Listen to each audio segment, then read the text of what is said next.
Can you give a quick, like a 101 of import, some of these definition and terms you're throwing around, like declarant, importer of record, and what that kind of means and what that means to the customer? Yeah, certainly. So anytime that you're importing or shipping goods into any country around the world, you will have, number one, a locally registered entity who has to be the consignee or importer of record. That is the company who is locally responsible for compliance and managing the customs clearance process, right? So that entity is holistically responsible for those assets through customs, okay? So all legal and fiscal responsibility lands on the importer of record, right?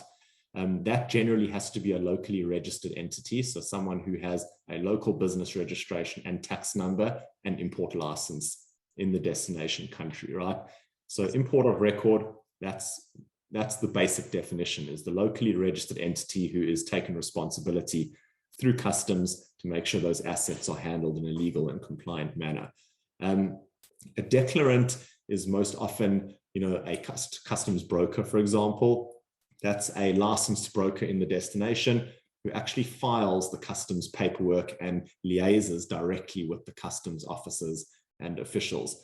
TecEx attaches a customs brokerage service to our importer of record service, so we handle both of those on behalf of our client, and that's part of our risk management process. Other things you might have heard of, the basic shipping documents, commercial invoices, shipping waybills, packing lists, country of origin, where the goods were manufactured, all the terminology. TecEx, we can provide you like a terms sheet where you can see, all the definitions, and it's all in the FAQs of our website as well. All these things are kind of pretty much well laid out. I think other than that, it's from an import perspective, that covers the main kind of terminology in customs. Anything outside of that, you have your delivery agents and all that. That's separate. How complex is the VAT taxes? And you hear all these taxes and tax recovery and that whole process. So it's a complicated landscape, especially for an American company, because America does not have an indirect tax system. You operate a sales tax system, which is fundamentally different to a VAT, a value-added tax system. You see other countries around the world that have JCT, Japanese consumption tax, GST, goods and services, or goods and sales taxes. And all these different value-added taxes are treated fundamentally different to sales tax in the United States. But essentially, on any given import, you will be paying some sort of indirect tax to customs to clear the goods.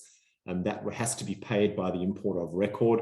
The appropriate filings and declarations in country need to be managed by the importer of record. And every country has slightly different rules and processes for that. Sometimes it's automated, sometimes it's not. So you really have to have a good local knowledge to manage that. And I would say mismanagement of local indirect taxes is probably the number one way that companies get into trouble in foreign countries. And the penalties are extreme, because the values are 20% of your hardware value, so the penalties can be 5 times that amount. So you can really get yourself into trouble. And then over and above that, there is what we call permanent establishment risks, which means by incorrectly importing into a foreign country, you can expose your US entity to a local tax exposure in the destination country, and your revenue and all other income streams can be liable for tax in a foreign country, and you'll end up paying tax twice. You'll pay in the US and you'll pay again in some foreign country where you deem to have a permanent establishment. And the way TecEx sets up our imports is we make sure that our clients are shielded from that risk, and that the imports are done in a manner that does not expose them to undue tax risk and compliance risk in the foreign countries. So that's a very, very important aspect that is often not even considered when looking to deploy assets globally, is how do you manage the taxes. And as I mentioned right at the beginning of this chat, that's where TecEx came from. We were a cross-border tax business before we even went into this importer of record space. Great. I wanted to make sure we emphasize that, because I think that gets overlooked a lot of times. Absolutely. And that's probably the biggest risk. So, I mean, it's good that was brought up.